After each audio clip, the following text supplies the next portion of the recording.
Peter Falconio y su novia Joanne Lees están más que emocionados. Están haciendo realidad su sueño, dar la vuelta al mundo.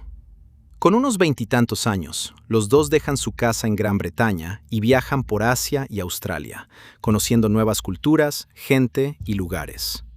Están haciendo lo mismo que hacen un montón de turistas. Pero la historia de Peter Falconio y Joanne Lees es diferente, porque solo uno de los dos volverá a casa. Lo que les pasa a los dos es tan increíble que su historia sigue dando pie a un sinfín de teorías y especulaciones hasta el día de hoy. Todo acaba en medio del interior de Australia, de noche, en una carretera interminable y desolada. Y para el misterio que rodea a Peter Falconio, este final no es más que el principio.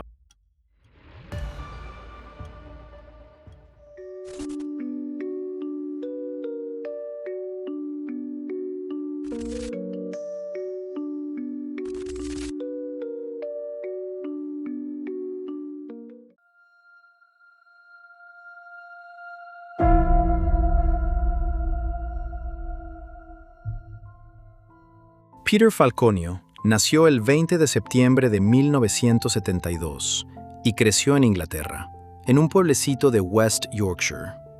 Peter tiene 3 hermanos, así que en casa de los Falconio siempre hay mucho ajetreo.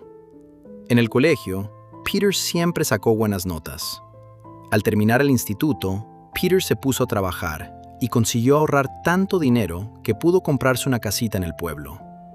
Pero Peter es ambicioso y a mediados de los 20 quiere seguir formándose. Se muda a Brighton para estudiar allí.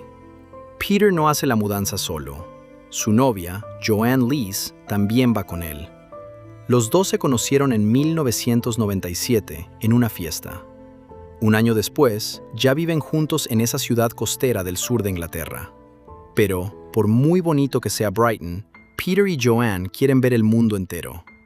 Joanne lleva un tiempo trabajando en una agencia de viajes y a más tardar con este trabajo, ha descubierto su pasión por viajar. Los dos hacen de vez en cuando pequeños viajes por Europa. Al mismo tiempo, ahorran todo el dinero que pueden para poder cumplir su sueño común, dar la vuelta al mundo. Y el 15 de noviembre de 2000 llega el gran día. Joanne y Peter se suben a un avión con destino a Asia. Viajan por Nepal, de ahí se van en autobús a Malasia y exploran Tailandia, Singapur y Camboya. Por desgracia, allí tienen mala suerte y les roban. Se les han esfumado unos cheques de viaje y sus billetes de vuelta. Pero tras un momento de pánico inicial, los dos consiguen resolver el problema. La pareja vuelve a Tailandia y en Bangkok consiguen arreglar todo lo necesario con sus bancos y seguros, así que al menos recuperan los cheques de viaje. Por un momento, Joanne y Peter incluso se plantean volver a Inglaterra, pero no quieren que algo así les arruine las vacaciones. Así que se ponen en camino hacia Australia y aterrizan en Sydney el 16 de enero de 2001. Los dos tienen lo que se conoce como un visado de Working Holiday para Australia. Con él, puedes quedarte en Australia hasta 12 meses, y durante ese tiempo, trabajar allí para financiar tu estancia. Pero de momento, Joanne y Peter se quedan unos meses en Sydney. Peter trabaja allí como manitas, y Joanne encuentra un trabajo en una librería. Gracias a sus trabajos, los dos hacen nuevos amigos con los que pasan mucho tiempo. Sobre todo Joanne se siente mejor que nunca y se lo está pasando en grande. A Peter también le gusta la vida en Sydney, pero al cabo de unos meses quiere volver a ver la naturaleza y conocer nuevas ciudades. Pero si quieres viajar por Australia, al menos como lo hacen Joanne y Peter, lo primero que necesitas es, sobre todo, un coche. Australia es sencillamente enorme y gran parte del continente está deshabitada. En algunos tramos puedes recorrer decenas, si no cientos de kilómetros sin ver ni un alma. Peter quiere visitar sin falta Canberra, Melbourne, Adelaida, Darwin y Brisbane. Y por supuesto, la naturaleza infinita que hay entre estas ciudades. Una vez terminada la vuelta por Australia, el plan es seguir hacia Nueva Zelanda. Unos conocidos le recomiendan a Peter un vendedor de coches especializado en vehículos de segunda mano para mochileros. Gracias a este vendedor, Peter encuentra el coche perfecto. Hace muy poco, otros 2 mochileros lo habían usado para un viaje largo. Aún así, el coche está en buen estado. Peter se compra una furgoneta camper Volkswagen de un naranja chillón. Para Peter y Joanne hay espacio más que de sobra en el coche, sobre todo porque incluso tiene una pequeña cocina. Y Peter y Joanne consiguen el coche a un precio imbatible, $1,800 australianos. Como el coche ya tiene unos cuantos kilómetros a sus espaldas, Joanne se muestra un poco escéptica sobre si realmente es buena idea cruzar el desierto con él. Pero Peter la convence de que lo ha investigado y comprobado todo a fondo. Y Joanne confía en su novio. Así que los dos dejan atrás Sydney con el corazón encogido y el 25 de junio emprenden el viaje hacia Adelaida. De hecho, Peter acabaría teniendo razón. El coche va de maravilla. Pero durante el viaje, algo, o más bien alguien, muy diferente les echará por tierra sus planes.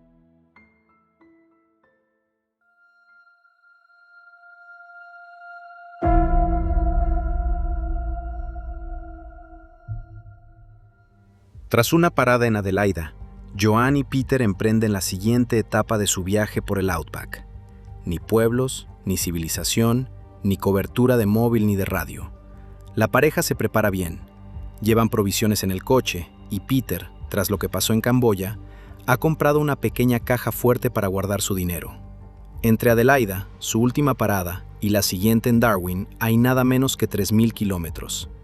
Los dos van a atravesar prácticamente el centro del continente y tardarán varios días en hacerlo. Hacen una parada en Coober Pedy porque la ciudad está en una de las carreteras principales que atraviesa la naturaleza de Australia Meridional y el territorio del norte en dirección a Darwin, a donde quieren ir Joanne y Peter. Allí han acordado separarse por un tiempo. Al fin y al cabo, llevan más de medio año juntos las 24 horas del día, los 7 días de la semana. Y por mucho que os queráis, llega un momento en que cada uno tiene planes diferentes. Desde Darwin, Peter quiere viajar a Nueva Guinea, donde un amigo suyo está pasando unas vacaciones de senderismo. Por su parte, Joanne quiere volver a Sydney para volver a ver a sus amigos. Después, los dos quieren reunirse en Brisbane y seguir viajando juntos. Joanne incluso se hace un poco ilusiones de que Peter te pida matrimonio durante el viaje. Pero nada de eso va a pasar jamás. Tras algunas paradas más, excursiones y espectáculos naturales, la pareja se encuentra el 14 de julio de 2001 circulando por la Stuart Highway. En Alice Springs les revisaron el coche una vez más para asegurarse de que todo estuviera en perfectas condiciones para el viaje por el Outback. Aún así, les advirtieron de que no condujeran de noche por la Stuart Highway. Pero durante el día hace demasiado calor y la autocaravana no tiene aire acondicionado, así que los dos hacen caso omiso de la advertencia. Unos kilómetros más allá de Alice Springs hay un área de servicio llamada Ailerin Roadhouse. El dueño y un empleado declaran que los dos pararon allí. Joanne, por su parte, dice más tarde que eso no es cierto, que los dos pasaron de largo por el Ailerin Roadhouse, pero ya volveremos sobre esto más adelante. Los dos hacen una parada en Barrow Creek sobre las 18:20. Allí no solo repostan, sino que también se fuman un porro. Aún así, siguen el camino enseguida. Mientras siguen hacia Devil's Marbles, a Joanne y Peter les llama la atención algo. Desde hace un rato, el mismo coche les sigue de cerca. Los dos están todo el rato esperando a que el coche los adelante, pero no lo hace. El conductor del Toyota blanco gesticula como loco y no deja de señalar la parte trasera de tu coche, sin dar tregua. Parece que quiere llamar tu atención sobre algún daño en la parte trasera del coche. El hombre baja la ventanilla y grita algo sobre chispas que salen del tubo de escape de la autocaravana. Así que Peter se detiene a un lado de la carretera. El Toyota blanco también se detiene. Peter dice que echará un vistazo rápido al asunto. Le dice a Joanne que espere en el coche. Ella oye a los dos hombres hablar fuera. El desconocido vuelve a decir algo sobre chispas que salen del tubo de escape. Peter le da las gracias por haberles hecho parar. Da la vuelta al coche y le dice a Joanne que se desplace al asiento del conductor para arrancar el coche. Quiere echar un vistazo él mismo a lo de las chispas. Peter vuelve a dar la vuelta al coche hasta la parte trasera, donde parece que el hombre sigue allí. Joanne arranca la autocaravana. Y de repente Joanne oye un estruendo. Un estruendo que suena como un disparo. De pronto, el hombre que antes les había hecho señas para que se detuvieran en el arcén está junto a Joanne. Lleva un arma en la mano derecha. Con el otro brazo, la empuja hacia atrás, al asiento del copiloto. Le apunta con el arma a la cabeza y le dice que mantenga la cabeza agachada. Empieza a atarte las muñecas a la espalda y luego te empuja fuera del coche. Joan cae boca abajo al suelo y antes de que puedas reaccionar, el hombre te agarra los tobillos. Te envuelve las piernas con cinta adhesiva, luego te levanta y te pone de pie. Intenta taparte la boca con más cinta adhesiva, pero Joan se resiste y sacude la cabeza. Su pelo se enreda en la cinta y tras unos segundos de forcejeo, el hombre se rinde. En su lugar, arrastra a Joan por la calle hasta su coche. Allí le pone una bolsa de tela en la cabeza y la tira a la caja de la camioneta. Joan grita desesperadamente y llama a Peter, pero no oye nada. En ese momento, Joan solo sabe que está pasando algo terrible y que corre un peligro enorme. Pero Joan es rápida y el agresor ha sido descuidado, porque la cinta adhesiva que le ata los tobillos está demasiado floja y es demasiado fina, y no ha sujetado bien la tela que le cubre la cabeza. Antes de que el hombre pueda arrancar el coche, Joan consigue quitarse las ataduras de las piernas y también la bolsa de tela de la cabeza. Salta del coche y corre en la primera dirección que se le ocurre. Como ocurre en tantas zonas apartadas de Australia, su ruta de huida la lleva por eso de lleno al interior del país. Joan oye que el hombre la pisa los talones. Corre tras de ti y al parecer no está solo. También se oye a un perro. La linterna del hombre destella una y otra vez en la oscuridad, mientras Joan se esconde debajo de un gran arbusto. Te quedas allí agazapada varias horas, durante las cuales el hombre pasa una y otra vez por delante de tu escondite. Puedes oír cómo el hombre vuelve a su coche y lo arranca. De repente, se encienden los faros del coche y el haz de luz ilumina directamente el arbusto bajo el que está acurrucada Joan. Durante un rato no pasa nada y teme que el hombre la haya descubierto en su escondite. Pero entonces, el coche da marcha atrás y se aleja. No sabe si el hombre volverá. No sabe qué le habrá hecho ese hombre a su amigo Peter.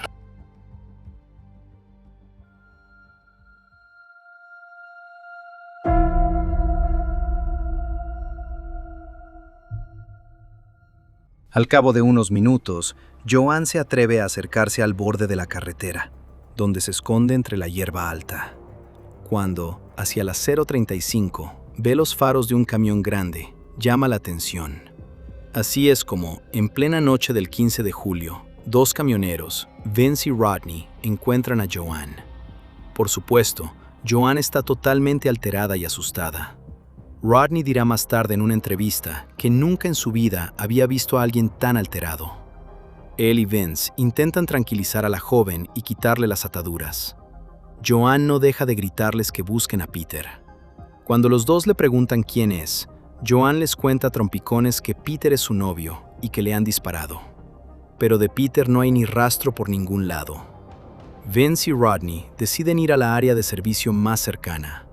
Si de verdad hay alguien con un arma de fuego por ahí, no quieren ponerse en peligro ni a ellos mismos ni a Joan. Hacia la 1:30 de la madrugada, los tres llegan al Barrow Creek Roadhouse, desde donde avisan a la policía. Joan apenas se da cuenta de que llega la policía, de que le examinan las heridas y la ropa manchada, ni de que la interrogan. Pero puede dar una descripción del agresor. Un hombre de cara alargada, de unos 45 años, ojos hundidos y mejillas demacradas, pelo grisáceo que le cae sobre la frente y un bigote tupido. Llevaba pantalones de trabajo y una camisa a cuadros azules. En los brazos y las piernas de Joan aún se ven las marcas de las ataduras. Tiene las rodillas y los codos magullados. Pero, sobre todo, Joan tiene que lidiar con el hecho de que no tiene ni idea de qué le ha pasado a Peter. La mañana del 15 de julio se pone en marcha una gran búsqueda de Peter Falconio y del misterioso agresor. En la autopista Stewart se encuentra un gran charco de sangre. Una prueba de ADN revela que la sangre pertenece a Peter, el desaparecido. Sin embargo, no se encuentra ningún rastro de sangre arrastrada ni nada parecido. Solo ese charco de sangre al borde de la carretera y algunas salpicaduras en la tierra junto a él. Además, se encuentran las huellas de Joan, que coinciden con su versión de los hechos. Sin embargo, no hay más huellas de Peter, del agresor ni de ningún perro. En la parte trasera de la furgoneta, donde en realidad debió de producirse el disparo contra Peter, no se encuentran restos de pólvora. La búsqueda resulta complicada debido a las condiciones del lugar. En realidad, es casi imposible peinar la zona natural por completo. En julio de 2001, se ofrece una recompensa de $250,000 australianos. Aunque a Joanne le cuesta mucho y ella misma sigue conmocionada por lo ocurrido, habla con los medios. Seguramente haría cualquier cosa para que su novio pudiera volver sano y salvo con ella. A raíz de ello, llegan más de 300 pistas de la gente, que la policía va investigando poco a poco. Pero hay algo que sigue sin cuadrar. ¿No suena la historia de Joanne simplemente como el guión de una película? Por supuesto, esas dudas también se hicieron eco en los medios de comunicación en aquel momento. Se dice que incluso la policía llegó a plantearse por un momento que Joanne no estuviera diciendo toda la verdad. La noche antes de que Joanne tuviera que volar de vuelta a Inglaterra para seguir recuperándose, la policía la lleva de nuevo para interrogarla. Solo que a ella, ese interrogatorio le parece más bien un interrogatorio a la fuerza. Al final, uno de los policías le dice que lo único que quieren es dar tranquilidad a la familia de Peter. Que diga dónde está el cadáver de Peter. Joanne se queda totalmente en shock al ver que, de repente, se la sospecha. Tras el primer interrogatorio de Joanne, el mismo 15 de julio, se analizó el acta de su declaración. Un equipo de investigadores llegó a la conclusión, basándose en sus patrones de habla y su comportamiento, de que su declaración no se correspondía con la ejemplo, por los numerosos vacíos de memoria o por el hecho de que Joanne habla principalmente en tiempo presente del intento de secuestro. Sin embargo, este tipo de análisis no están exentos de polémica. Según estudios recientes, las mujeres tienden más a relatar experiencias traumáticas en tiempo presente. Tienden más a revivir la situación cuando hablan de ella. Por eso, hoy en día probablemente se llegaría a otra conclusión, sobre todo después de una experiencia tan traumática. Y además, Joanne tiene que lidiar con las sospechas implícitas de la policía y con los medios, que se abalanzan sobre cada uno de sus movimientos. Si no habla con la prensa durante unas semanas, desde el punto de vista de los medios parece que no se está esforzando lo suficiente por encontrar a Peter. Y cuando por fin se presenta ante las cámaras, su ropa no es la adecuada para la ocasión, parece demasiado fría o se muestra insegura en algunas cosas. Su comportamiento se analiza con tanto detalle que la desaparición de su novio Peter casi pasa a un segundo plano. Pero claro, la investigación sigue adelante. En el marco de esta investigación, aparece material de las cámaras de vigilancia que hay en la gasolinera de Alice Springs, a unos kilómetros del lugar de los hechos. Las imágenes se grabaron más o menos a la misma hora en que los dos camioneros encontraron a Joanne. En las grabaciones se ve a un hombre que se ajusta bastante bien a la descripción que dio Joanne. Cuando le enseñan las imágenes por primera vez, dice que ese hombre no es quien la atacó. Pero luego cambia de opinión. Probablemente sí que sea él. Y claro, este tipo de contradicciones son pan comido para los medios. Sin embargo, estos recuerdos borrosos son normales tras experiencias traumáticas. En pocas palabras, es un mecanismo de defensa del cerebro. Lo vivido no se almacena entonces como una historia coherente, sino solo en fragmentos, y a veces ni siquiera se almacena. Esto se debe al estrés enorme, que impide que la información se transfiera normalmente a la memoria a largo plazo. Así que puede ser que, en este tipo de interrogatorios, Joanne solo pueda intentar, por así decirlo, recordar sus propios recuerdos. Esto también se ve muy bien en los videos de la reconstrucción del caso en la que participó Joanne.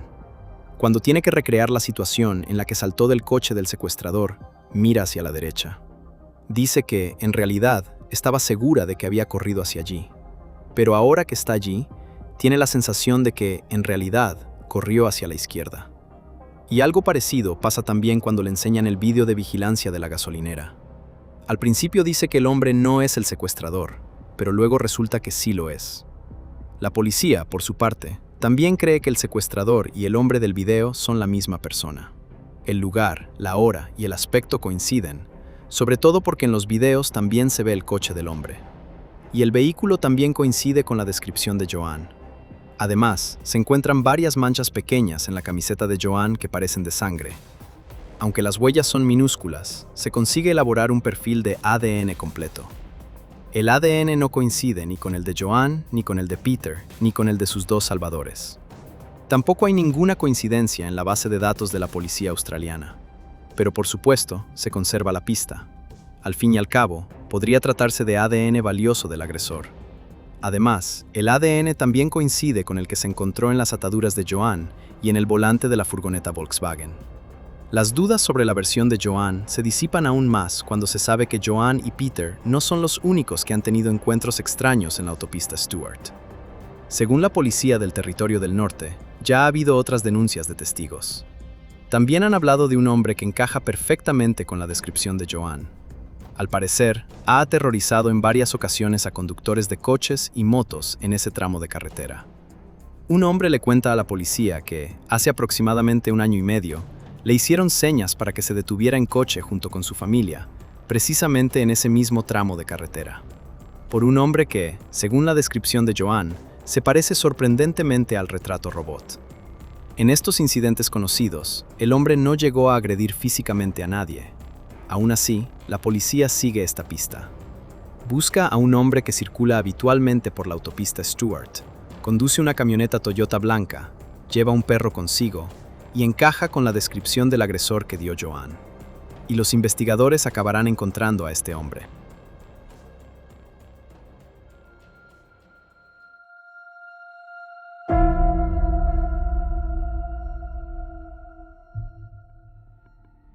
A mediados de 2001, a Bradley John Murdoch le suena el teléfono. Es su padre. Le cuenta a Bradley, de 43 años, que acaba de verlo en la tele. Y es que estaban poniendo el video en el que se ve a ese hombre en la gasolinera de Alice Springs. Y ese hombre se parece muchísimo a Bradley. El padre de Bradley no es el único que cree que su hijo sale en ese video. También algunos amigos de Bradley Murdoch ya se han puesto en contacto con él y le han dicho que ese es él. En noviembre de 2001, unos investigadores se pasan por casa de Bradley, pero la visita no tiene nada de especial. En los expedientes se anota que ni Bradley Murdoch ni su coche encajarían con la descripción de Joan Lees. Le piden que participe en una rueda de reconocimiento, pero se niega. Sin embargo, en los expedientes tampoco consta que tuviera que dar una muestra de ADN. En cambio, a Bradley Murdoch lo incluyen más bien por formalidad en la lista de personas de interés. Y luego, durante un tiempo, no pasa absolutamente nada. Hasta que, en mayo de 2002, detienen a un amigo de Bradley Murdoch por tráfico de drogas. Para salir airoso de la situación, el amigo da alguna información sobre Bradley. Al parecer, Murdoch le había contado una vez a su colega cómo se desharía de un cadáver. Puramente hipotéticamente, claro. El fin de semana en que Peter desapareció, Bradley debería haberle ayudado en un trabajo, pero llegó tarde. Como explicación, Bradley Murdoch solo dijo que había tenido un pequeño contratiempo por el camino. Poco después, parece que cambió tanto su aspecto como el de su coche. Se contacta con el hermano de Bradley y se le pide una muestra de ADN. Así se puede comparar discretamente el ADN de la camiseta de Joan con el de los Murdoch, sin que Bradley se entere directamente de que las sospechas contra él se han reforzado. El hermano de Bradley entrega una muestra de ADN y con ello hace avanzar la investigación. Porque hay una coincidencia. Sin embargo, con esta medida supuestamente sutil, la policía ha subestimado el vínculo entre los dos hermanos. Y es que el hermano de Bradley le llamó justo después de entregar la muestra y le avisó. Así, Bradley John Murdoch tuvo tiempo de sobra para largarse y desaparecer en las inmensidades del interior de Australia. El 22 de agosto de 2002, la huida de Bradley Murdoch llegó a su fin. Lo detuvieron, aunque no por el asesinato de Peter Falconio.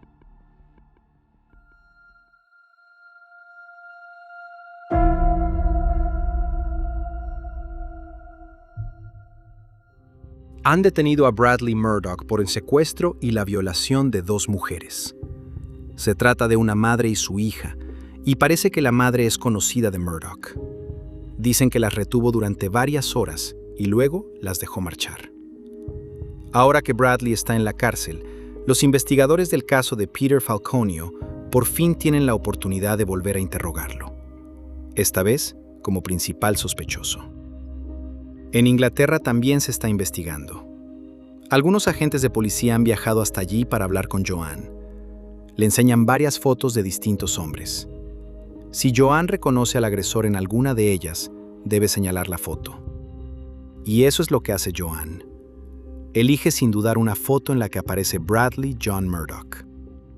Mientras tanto, en Australia se ha celebrado el juicio contra Bradley Murdoch por el secuestro de la madre y la hija. Sin embargo, lo absuelven. Hasta hoy apenas hay información sobre el asunto. Lo que sí está claro es que Bradley ni siquiera pasa un minuto en libertad. Al terminar el juicio, lo vuelven a detener de inmediato. Esta vez, por el asesinato de Peter Falconio y el intento de secuestro de Joanne Lees. En 2005 empieza entonces el juicio contra Murdoch. Más de 4 años después de la desaparición de Peter y sin que se haya encontrado nunca su cadáver. Tanto Joanne como la familia de Peter viajan expresamente a Australia para el juicio.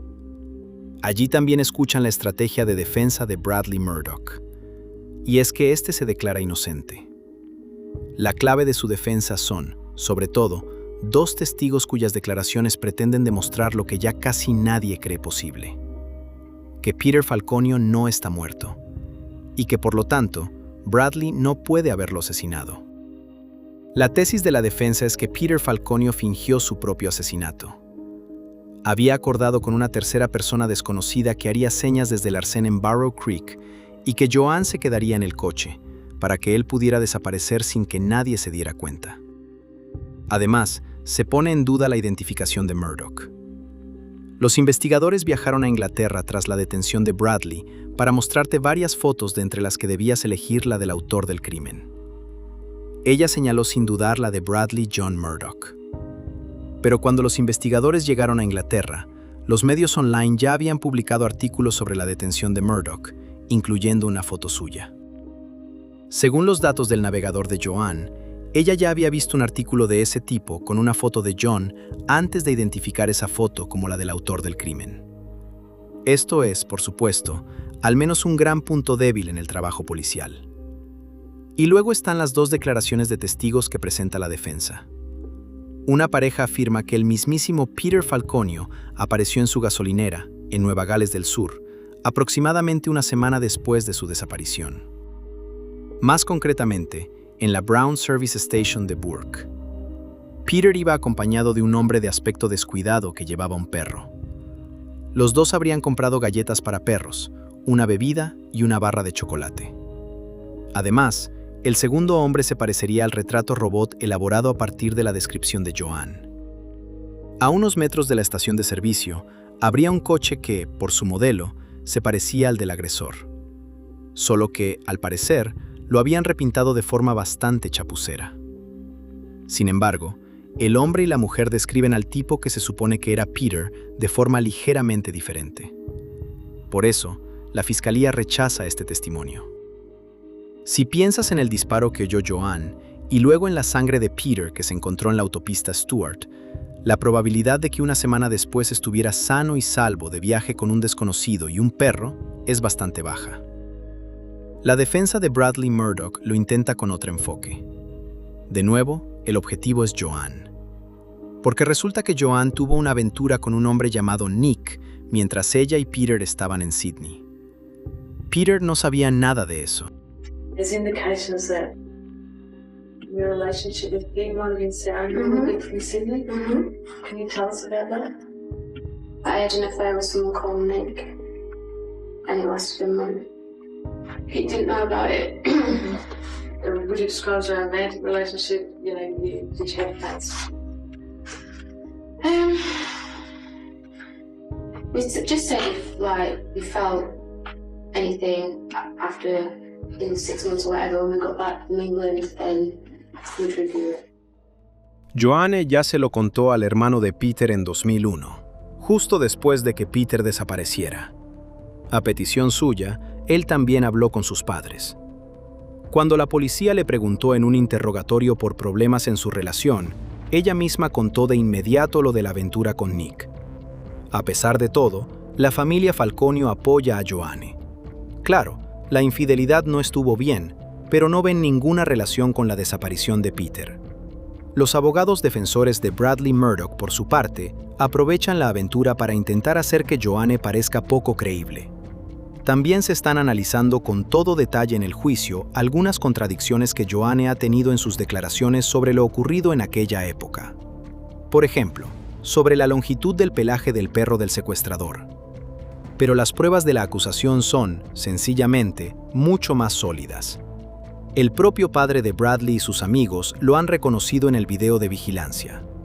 Esto sitúa a Bradley Murdock directamente en el lugar de los hechos, en el momento en que ocurrieron. De hecho, Bradley Murdock tiene un perro que encaja con la descripción general que dio Joanne. Se encontró ADN de Bradley en la camiseta de Joanne, en las ataduras y en el interior del coche de Joanne y Peter. Y Bradley se esfumó justo después de que su hermano entregara las muestras. Pero los abogados de Murdock no se rinden. La defensa plantea la hipótesis de que el ADN llegó a las pruebas por contaminación. Y es que tanto Joanne y Peter como Bradley Murdock fueron el 14 de julio de 2001 al mismo restaurante, el Red Rooster de Alice Springs. Joanne ha contado que ella y Peter fueron allí a tomar un tentempié. Bradley dice que compró pollo para él y para su perro. Por eso, sería posible que Bradley se hubiera topado con Joanne allí y le hubiera dejado su ADN.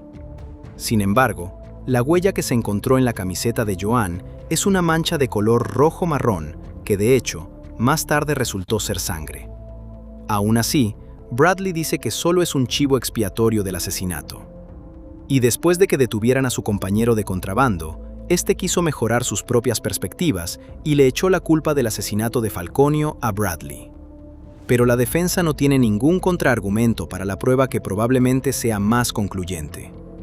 Joanne le contó a la policía que, durante el intento de secuestro, perdió una cinta para el pelo con una horquilla plateada. Cuando la policía confiscó el arma de Murdock al detenerlo, esa misma cinta estaba enrollada alrededor de la funda de la pistola. Tras un juicio lleno de debates, Bradley Murdock es declarado culpable del asesinato de Peter Falconio, aunque su cadáver no ha aparecido hasta el día de hoy. Te condenan a cadena perpetua, lo que te mantendrá entre rejas al menos hasta 2031. A lo largo de los años siguientes, Bradley John Murdock agota todas las vías posibles para presentar recurso. Todas y cada una de sus peticiones son rechazadas.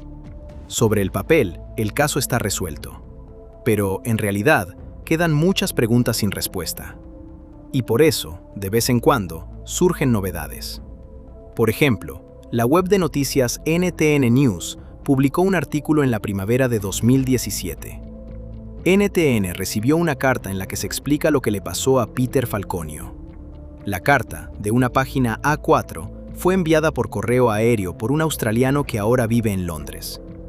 Este afirma que un compañero de Bradley Murdock le ayudó a deshacerse del cadáver de Peter. El conocido delincuente de Bradley habría llevado el cadáver descuartizado a Australia Occidental y lo habría enterrado a las afueras de la localidad de Garreton.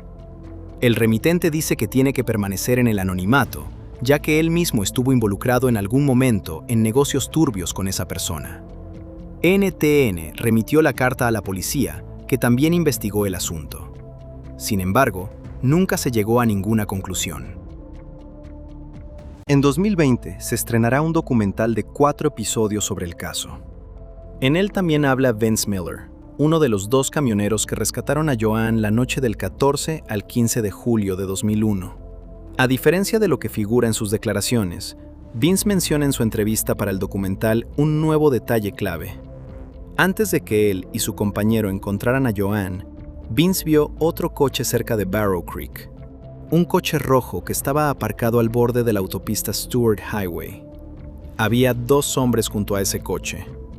Vince dice que entonces redujo la velocidad para ver si los 2 hombres necesitaban ayuda. Al hacerlo, vio cómo los 2 hombres metían en el coche a una tercera persona que parecía gelatina.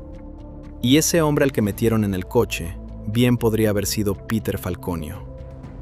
Llegados a este punto, me gustaría poner el documental en contexto. No para restar credibilidad a Vince ni a nadie más, sino simplemente para que la información sea completa. El documental lo produjo la cadena británica Channel 4 y se inclina claramente hacia una línea que pone en duda la culpabilidad de Bradley Murdock. La familia de Peter, Joanne, los abogados, los investigadores en activo o los fiscales no aparecen en el documental. Las cosas que incriminan a Bradley Murdoch, como el hecho de que le encontraran la cinta para el pelo de Joanne, ni siquiera se mencionan. Se habla mucho de un abogado llamado Andrew Fraser, al que ya no le permiten ejercer porque estuvo en la cárcel por posesión de drogas, aunque ahora está libre y quiere ayudar a Bradley Murdoch. Fraser está convencido de la inocencia de Murdoch. También fue él quien, hace ya unos años, se reunió con Vince y le preguntó sobre lo del coche rojo. La conversación se grabó y también se mostró en el documental. En esta parte, Vince habla de forma muy incoherente y parece distraído. Hay una botella de alcohol sobre la mesa, pero también hay que decir que Vince se mantiene firme en lo que dice. En 2020 le vuelven a entrevistar para el documental. Parece mucho más lúcido y se mantiene firme en su descripción del coche rojo y de un hombre que podría haber sido Peter. Vince también dice que en su momento le contó todo esto a la policía, pero, según Vince, la policía perdió las 2 primeras páginas de su declaración.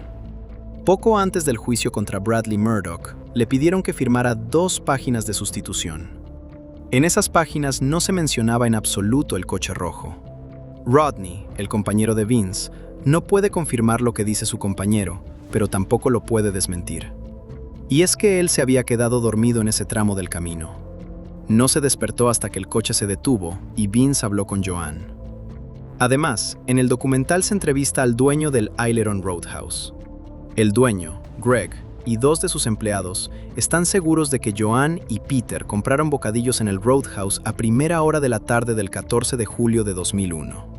Sin embargo, Joanne ha dicho en todos sus interrogatorios que ella y Peter pasaron de largo por el Roadhouse. Cuando entrevistan a Greg 19 años después para el documental, está totalmente seguro de poder recordar exactamente ese día. También recordaba perfectamente en qué mesa se sentaron. Allí habrían sacado unos mapas y, al parecer, habrían hablado de una ruta de viaje. Greg también cuenta en el documental que, poco después, entró un hombre con un perro y compró algo. Al salir, se detuvo junto a la mesa de Joanne y Peter y charló con ellos. Para Greg estaba muy claro que los 3 se conocían. Joanne no le dijo ni una palabra de todo Engo a la policía, pero Greg sí. La policía se tomó su relato lo suficientemente en serio como para organizar una rueda de reconocimiento. Tenías que elegir, de entre un grupo de hombres, al que decías haber visto con Joanne y Peter. Bradley John Murdoch también estaba en ese grupo. Pero Greg le dijo a la policía que ninguno de los hombres presentes era el dueño del perro que había estado hablando con Joanne y Peter. Es importante mencionar de nuevo que esta entrevista no la lleva a cabo un periodista independiente, sino Andrew Fraser, el abogado que, solo como pasatiempo, intenta demostrar la inocencia de Bradley Murdoch. Además, él mismo entrevista a un camionero que el 15 de julio de 2001 se alojaba en el Barrow Creek Hotel, donde Joanne se quedó primero tras el ataque. El camionero dice en el documental que vio allí a un hombre al que le encajaba a la perfección la descripción del agresor, incluso en la ropa. Al parecer, el camionero entabló conversación con el hombre. Parece que el tipo acababa de cerrar un trato de drogas cerca del lugar de los hechos. El camionero incluso le dijo en tono de broma que más le valía cambiarse de ropa antes de que alguien pudiera confundirlo con el autor del delito. Si hubiera llevado un perro consigo, seguramente se habría metido en un buen lío. Al parecer, el hombre respondió que eso era fácil. Bastaba con matarle al perro y luego conseguir uno nuevo. En la entrevista para el documental, Fraser le enseña una foto al camionero y le pregunta si el hombre de la foto es el tipo con el que habló en el Barrow Creek Hotel. El camionero lo confirma. La foto muestra a un hombre cuyo nombre se desconoce. Vamos a llamarle simplemente Tom. Tom se presentó ante la policía en 2001, después de que se publicara el vídeo de la gasolinera de Alice Springs. Le dijo a la policía que en el vídeo de vigilancia aparecía su coche. En el documental no queda del todo claro si Tom admite haber estado él mismo en la gasolinera o si quiere dar a entender que le robaron el coche. En cualquier caso, Tom tuvo que entregar una muestra de ADN y durante un tiempo se le consideró una persona de interés. Sin embargo, pronto se le descartó como posible sospechoso. También porque el 15 de julio estuvo en el Barrow Creek Hotel, igual que Joanne. Pero ella no lo reconoció allí como su agresor. El camionero del hotel, en cambio, está seguro de haber hablado allí con Tom. y Tom habría hecho esa insinuación por lo del perro. Como se supo durante el juicio, parece que poco después de la desaparición de Peter, se encontró de verdad un perro al que habían disparado. Concretamente en Neutral Junction, un camino de grava un poco apartado de la carretera Stuart Highway, donde ocurrió todo. La descripción del perro coincide exactamente con la que Joan dio al principio sobre el perro del agresor. Ya te das cuenta de que todo esto son cabos sueltos. Aunque el documental sacó a la luz estas cosas por primera vez, tampoco es capaz de encajarlas bien en el contexto. Lo único que se desprende de estas tres historias es que la policía también tiene toda esta información. Aún así, ninguna de estas tres cosas cambió el hecho de que Bradley Murdock fuera detenido y finalmente condenado. En 2019, a Bradley Murdock le diagnosticaron cáncer de cuello. En 2025 ingresó en cuidados paliativos durante un tiempo, antes de fallecer en julio de 2025. La familia de Peter Falcone dice que se siente aliviada de que el asesino de su hijo haya muerto. Sin embargo, la familia mantuvo hasta el último momento la esperanza de que Murdock revelara dónde había escondido el cadáver de Peter. La policía también esperaba que Bradley quizá revelara algo en su lecho de muerte o en su testamento. Pero eso no pasó. Bradley Murdock se llevó el secreto sobre Peter a la tumba. Falleció exactamente 24 años y un día después de la desaparición de Peter Falconio. Aunque el caso está cerrado desde el punto de vista legal, la policía sigue buscando el cadáver hasta hoy. En 2025 se volvió a ofrecer una recompensa de $500,000 australianos por cualquier pista que lleve hasta los restos de Peter. Hasta ahora, a pesar de esa enorme suma, no ha dado ningún resultado. Por eso, entre otras cosas, hay muchas teorías conspirativas en torno al caso de Peter Falconio. A pesar de las numerosas pruebas, hay gente que está convencida de la inocencia de Bradley Murdock. Es difícil entender este caso, porque, independientemente de la opinión que tengas, hay lagunas e incongruencias. Lo cierto es que Bradley John Murdock fue condenado en sentencia firme por el asesinato de Peter Falconio y el intento de secuestro de Joan Lees. Pero también contó con abogados muy comprometidos y siempre se ha mantenido firme en que no es un asesino. Y, como bien se puede ver en este caso, a veces eso basta para sembrar dudas de las que, al analizar el caso, probablemente no puedas escapar. Y con esto llegamos al final del caso de hoy. Me interesaría mucho conocer vuestras opiniones y teorías sobre el caso. ¿Creéis que hay margen para teorías y especulaciones o lo veis claro? Para mí, el caso está bastante claro. Precisamente la cinta para el pelo de Joan, que se encontró en la pistola de Murdock, es para mí una señal clara de que es culpable. Como ya he dicho, no dudéis en dejar vuestra opinión en los comentarios. Así también apoyáis al canal. Por lo demás, no hay mucho más que decir. Os deseo buenos días, buenas tardes o buenas noches, según la hora a la que veáis el vídeo, y espero que nos volvamos a ver en el próximo vídeo. Hasta entonces. ¡Chao, chicos!